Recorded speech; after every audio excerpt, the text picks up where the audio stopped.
दोस्तों, बहुत बहुत स्वागत है दोस्तों आपके अपने चैनल राकेश फंटासी टिप्स पे। तो कैसे हो आप सभी। तो आज हम बात करेंगे सर्कल, जी हाँ दोस्तों, जो कि ब्रीथ के सभी फॉर्मूले और कॉन्सेप्ट और प्रॉपर्टीज के बारे में, जो कि आपको एसएससी यानी रेलवे को किसी भी कॉम्पिटिटिव एग्जाम में आप तो एडवांस का बहुत ज़्यादा मांग हो गया है, बहुत ज़्यादा एडवांस से क्वेश्चन आ रहा है, वो भी फार्मूला बेस्ड। तो चलिए दोस्तों, आज हम ब्रीथ का वन शॉट वीडियो का ये जो कि पार्ट 1 है, उसको हम पूरे फार्मूला से आपको समझाते हैं आसानी से। तो सबसे पहले बात करते हैं ये ब्रीथ। तो ब्रीथ किसे कहते हैं। तो मानिए दोस्तों, जैसे ये वाला एक ब्रीथ है। ब्रीथ एक निश्चित बिंदु है, जी हाँ दोस्तों, जो कि एक निश्चित बिंदु केंद्र से समान दूरी पर स्थित बिंदुओं का समूह ब्रीथ कहलाता है। जी हाँ दोस्तों, जो कि आप याद कर लीजिएगा, ब्रीथ किसे कहते हैं। तो ब्रीथ एक निश्चित बिंदु केंद्र से समान दूरी पर स्थित बिंदुओं का समूह ब्रीथ कहलाता है। वहीं अब बात करते हैं दोस्तों, केंद्र किसे कहते हैं। तो जैसे ये वाला आपको ब्रीथ हो गया, ब्रीथ के अंदर ये वाला जैसे केंद्र है, इसी को हम केंद्र कहते हैं। जो कि ब्रीथ के बीच में एक पॉइंट होगा, उसे केंद्र कहते हैं। जी हाँ दोस्तों, जो कि वह बिंदु जो ब्रीथ के बिल्कुल बीच में होता है, यहीं से जो कि पूरा ब्रीथ बनाया जाता है। अब बात करते हैं दोस्तों, जो कि नेक्स्ट कॉन्सेप्ट है त्रिज्या यानी रेडियस किसे कहते हैं। तो त्रिज्या उसे कहते हैं जो कि केंद्र से, जी हाँ दोस्तों, जो कि केंद्र से ब्रीथ की परिधि तक की दूरी को त्रिज्या कहते हैं। ठीक है दोस्तों, केंद्र से ब्रीथ की परिधि तक की दूरी को त्रिज्या कहते हैं, जो कि ये सब त्रिज्याएं हैं। ठीक है दोस्तों, वहीं बात करते हैं जो कि त्रिज्या को हम रेडियस से सूचित करते हैं, जो कि त्रिज्या व्यास की आधी होती है। जी हाँ दोस्तों, जो कि डी यानी डायमीटर बराबर होता है 2r, जो कि व्यास की आधी होती है त्रिज्या। अब बात करते हैं दोस्तों, व्यास यानी डायमीटर किसे कहते हैं। तो वह सीधी रेखा जो ब्रीथ के केंद्र से होकर, जो कि ब्रीथ के केंद्र से होकर गुजरती है और दोनों तरफ परिधि को छूती है, जो कि परिधि यही हुआ, परिधि को छूती है, दोनों तरफ परिधि को छूती है, तो उसे व्यास कहते हैं। जी हाँ दोस्तों, जो कि व्यास त्रिज्या की दुगुनी होती है। जी हाँ दोस्तों, जहाँ डी बराबर होता है 2r। अब आइए बात करते हैं ब्रीथ के भाग। जी हाँ दोस्तों, जो कि कंपोनेंट्स यानी पार्ट्स ऑफ सर्कल। अब बात करते हैं दोस्तों सर्कल। तो सर्कल में भाग कौन कौन सा होता है। तो पहला जो कि पॉइंट आता है जीवा। जी हाँ दोस्तों, जो कि जीवा किसे कहते हैं यानी कॉर्ड। तो कॉर्ड ब्रीथ के अंदर की वह रेखा, जी हाँ दोस्तों, ब्रीथ के अंदर की वह रेखा जो परिधि के किन्हीं भी दो बिंदुओं को मिलाती है। जी हाँ दोस्तों, ब्रीथ के अंदर की वह रेखा जो कि ब्रीथ में, जैसे ये वाला ब्रीथ है, कोई भी दो रेखा वह रेखा जो परिधि के किन्हीं दो बिंदुओं को मिलाती है, जैसे ये वाला हो गया, दो बिंदुओं को मिलाती है, तो उसे आपको जीवा कहते हैं। जी हाँ दोस्तों, जो कि कॉर्ड कहते हैं। जो कि ये वाला कॉर्ड हो गया, ये आपको जीवा होता है। वहीं बात करते हैं दोस्तों ब्रीथ की सबसे लंबी जीवा को।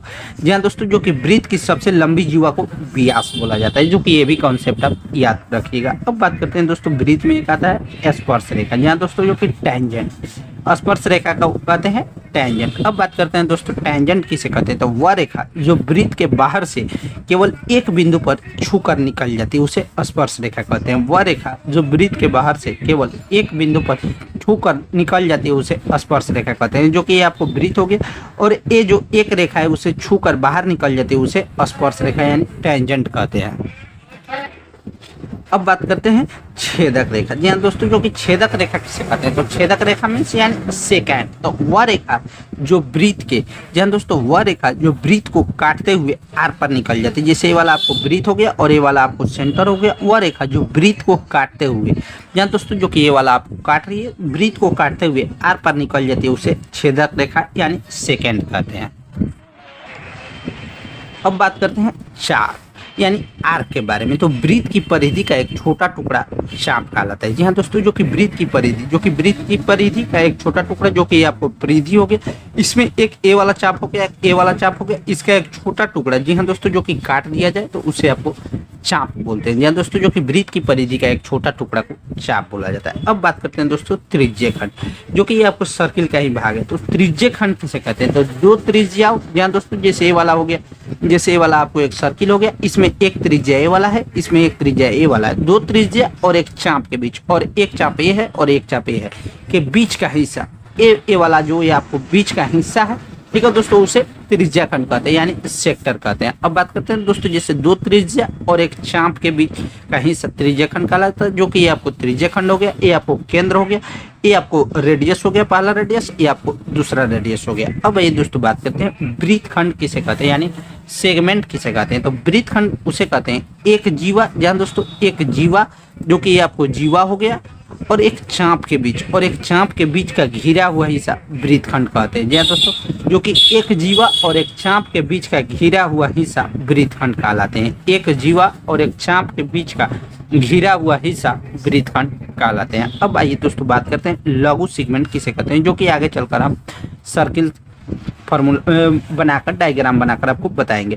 वही बात करते हैं दोस्तों लघु खंड किसे कहते हैं, यानी माइनर सेगमेंट। तो माइनर सेगमेंट किसे कहते हैं, जो कि वृत्त का छोटा वाला हिस्सा को, वृत्त के छोटे वाले हिस्से को लघु सेगमेंट यानी माइनर सेगमेंट कहते हैं। वही बात करते हैं दोस्तों दीर्घ खंड किसे कहते हैं, यानी मेजर सेगमेंट किसे कहते हैं। तो मेजर सेगमेंट तो बड़े वाले हिस्से को, जी हाँ दोस्तों, जो कि बड़ा वाला हिस्सा को दीर्घ खंड यानी मेजर सेगमेंट कहते हैं। अब ये दोस्तों बात करते हैं डायग्राम से। जैसे ये वाला आपको सर्कल हो गया, और एक ए वाला चाप हो गया, और एक ए वाला चाप हो गया, और ये आपको केंद्र से हो गया।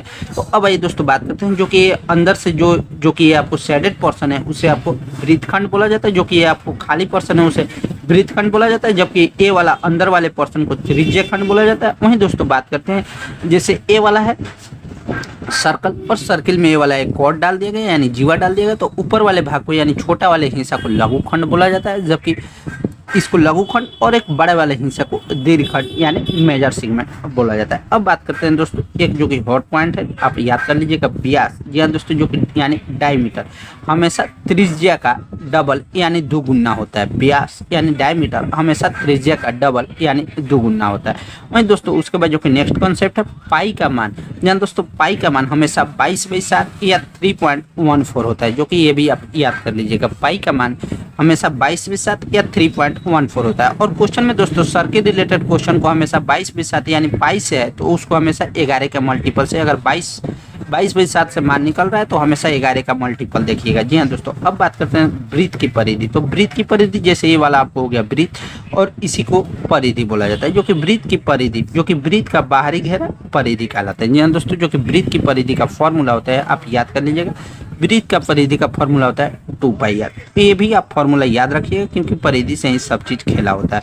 अब बात करते हैं दोस्तों वृत्त का क्षेत्रफल। तो वृत्त का क्षेत्रफल किसे कहते हैं, तो वृत्त के अंदर का कुल स्थान, वृत्त के अंदर का, जो कि वृत्त के अंदर का कुल स्थान क्षेत्रफल कहलाता है। वृत्त के अंदर का कुल स्थान क्षेत्रफल कहलाता है। जहाँ दोस्तों जो कि वृत्त का क्षेत्रफल होता है πr²। अब बात करते हैं दोस्तों जो कि हॉट सूत्र है, ये भी आप याद कर लीजिए, जो कि सूत्र होता है डायरेक्ट क्वेश्चन रिलेटेड पूछ देता है, जो कि हम आगे चलकर क्वेश्चन में बताएंगे। जैसे चाप की लंबाई, तो चाप की लंबाई अगर निकालना हो तो फॉर्मूला होता है θ/360 degree by 2πr, θ/360 degree into 2πr, θ/360 degree into 2πr। कहीं कहीं आप इसको इस तरह भी लिखा जाता है θ/180 डिग्री πr। क्यों, कारण है कि ये आपको कट जाएगा, तो θ/180 डिग्री 2r इस तरह हो जाएगा πr। अब बात करते हैं दोस्तों त्रिज्य खंड का क्षेत्रफल किसे कहते हैं। तो त्रिज्य खंड का क्षेत्रफल का फॉर्मूला होता है θ/360 डिग्री πr²। ध्यान दोस्तों, त्रिज्य खंड का क्षेत्रफल का फॉर्मूला होता है θ/360 डिग्री πr²। त्रिज्य खंड का क्षेत्रफल होता है θ/360 डिग्री πr²। वहीं दोस्तों अब बात करते हैं त्रिज्य खंड का परिमाप। तो अगर त्रिज्य खंड का परिमाप तो वैसे नहीं पूछता है, लेकिन अगर पूछ देगा फॉर्म एग्जाम में, तो 2r, ध्यान दोस्तों 2r in circle plus θ/360 degree. 2r त्रिज्य खंड का परिमाप होता है 2r plus θ/360 degree into 2πr, 2r plus θ/360 degree into 2πr। वहीं अब बात करते हैं दोस्तों अगर वृत्त खंड का क्षेत्रफल निकालना होगा। जी हाँ दोस्तों, जैसे खाली पोर्शन को अगर निकालना होगा यानी वृत्त खंड का क्षेत्रफल निकालना होगा, तो इसका फॉर्मूला होता है दोस्तों r² into πθ/360, r² into πθ/360, r² into πθ/360 minus 1/2 sine theta. जी हाँ दोस्तों, अब एक बार फिर से रिपीट कर दे रहा हूँ, r² into πθ/360, r² into πθ/360 minus 1/2 sine theta, r² into πθ/360 minus 1/2 sine theta. अब बात करते हैं क्वेश्चन से। जैसे मानिए क्वेश्चन है दोस्तों, यदि 21 सेंटीमीटर त्रिज्या वाले एक वृत्त में एक चाप लगाने से केंद्र से 60 डिग्री का कोण बनता है, तो ज्ञात कीजिए। तो एक क्वेश्चन में इसमें 3 क्वेश्चन आप अगर आप सोल्व कर लेते हैं तो सर्किल में आधा आप सीख गए। तो अब यही बात करते हैं, जैसे क्वेश्चन में निकालना है चाप की लंबाई क्या होगी, उसके बाद जो कि दूसरा है चाप के द्वारा बनाए गए त्रिज्य खंड का क्षेत्रफल क्या होगा, जबकि तीसरा है वृत्त खंड का क्षेत्रफल पूछ रहा है। तो सबसे पहले फार्मूला तो आपको याद होना चाहिए दोस्तों, चाप की लंबाई का फार्मूला होता है जो उसकी आप फिंगर टिप्स पे याद रख लीजिएगा, theta by 360 degree into 2 pi r. जबकि त्रिज्य खंड का क्षेत्रफल का फार्मूला होता है theta by 360 degree pi r square. चाप की लंबाई का फार्मूला होता है theta by 360 degree 2 pi r, जबकि त्रिज्य खंड का क्षेत्रफल का फार्मूला होता है theta by 360 degree pi r square. जबकि वहीं वृत्त खंड का क्षेत्रफल का फार्मूला होता है r square into pi theta by 360 degree minus 1/2 sine theta. जी हाँ दोस्तों, r square into pi theta by 360 degree minus 1/2 sine theta. अब ये दोस्तों क्वेश्चन से हल करते हैं। तो जैसे चाप की लंबाई का फॉर्मूला होता है theta by 360 degree into 2 pi r. तो थीटा कितना दे दिया, 60 डिग्री का कोण बनता है, तो 60 बाई 360 डिग्री इंटू 2, पाई का मान 22 भी साथ रखकर आर जो कि दिया हुआ है 21 सेंटीमीटर, इसको आप रखिएगा तो आंसर हो जाएगा 22 सेंटीमीटर। वही बात करते हैं दोस्तों, त्रिज्य खंड का क्षेत्रफल अगर निकालना होगा तो theta by 360 degree pi r square. तो थीटा का मान कितना दिया हुआ है 60 डिग्री, तो 60 बाई 360 डिग्री, उसके बाद पाई का मान 22 में साथ आर स्क्वायर इंटू 21 गुने 21। अब बात करते हैं दोस्तों वृत्त खंड का क्षेत्रफल अगर निकालना हो तो वृत्त खंड का क्षेत्रफल का फॉर्मूला होता है r square into pi theta by 360 degree minus 1/2 sine theta. जी हाँ दोस्तों, r square into pi theta by 360 degree minus 1/2 sine theta. तो आर स्क्वायर जैसे 21 का स्क्वायर कर दीजिए, पाई थीटा का मान हो जाएगा 22 में साथ गुने ये आपको हो जाएगा थीटा का मान जो कि 60 और 60 बाई 360 माइनस 1/2। थीटा जैसे निकालना है तो थीटा का मान कितना देगा 60 डिग्री, तो ये आपको हो जाएगा साइन 60 डिग्री, साइन 60 डिग्री। तो इस तरह दोस्तों इसको भी आप आसानी से सोल्व कर सकते हैं। अब बात करते हैं वृत्त में स्पर्श रेखा से संबंधित बातें, जो कि आपको बहुत ज़्यादा इंपॉर्टेंट है। वहीं आप बात करते हैं दोस्तों वृत्त में स्पर्श रेखा से बातें। तो सबसे पहले आता है दोस्तों स्पर्श रेखा से संबंधित बातें में दो आता है बातें, एक होता है सीधी उभयनिष्ठ स्पर्श रेखा और एक होता है तिरछी उभयनिष्ठ स्पर्श रेखा।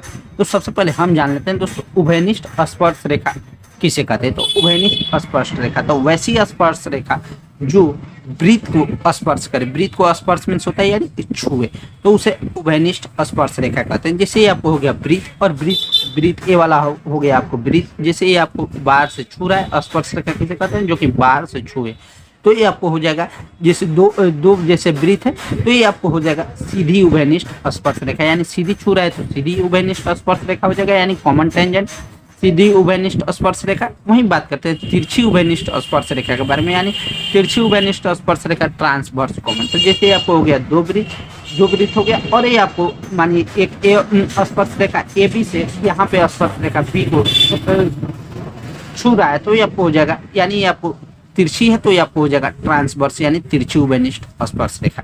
वहीं दोस्तों बात करते हैं उभयनिष्ठ स्पर्श रेखा अब हम समझ गए। अब आइए बात करते हैं दोस्तों स्पर्श रेखा से संबंधित मेन बातें। अब बात करते हैं दोस्तों जैसे पहला नंबर कॉन्सेप्ट है जब दो वृत्त एक दूसरे से बिल्कुल नहीं छूते। जी हाँ दोस्तों, जब दो वृत्त एक दूसरे से, जैसे एक ए वृत्त ए हो गया, एक ए वृत्त ए हो गया, जैसे बिल्कुल नहीं छूते हैं तो कुल 4 उभयनिष्ठ स्पर्श रेखा बनती है। जी हाँ दोस्तों, जब दो वृत्त एक दूसरे से बिल्कुल नहीं छूते हैं, जब दो वृत्त एक दूसरे से बिल्कुल नहीं छूते हैं तो कुल 4 उभयनिष्ठ स्पर्श रेखा बनते हैं। जी हाँ दोस्तों, जैसे एक वृत्त ए हो गया, एक वृत्त ए हो गया, कोई वृत्त एक दूसरे को बिल्कुल नहीं छूते हैं तो इसमें कुल 4 उभयनिष्ठ स्पर्श रेखा बनेगा। एक ए वाला स्पर्श रेखा हो गया, एक ए वाला स्पर्श रेखा हो गया, एक ए वाला स्पर्श रेखा हो गया, एक ए वाला स्पर्श रेखा, यानी 2 बाहरी स्पर्श रेखा बनेगा और 2 तिरछी स्पर्श रेखा बनेगा। वहीं दोस्तों बात करते हैं जब दो वृत्त एक दूसरे को छूते हैं।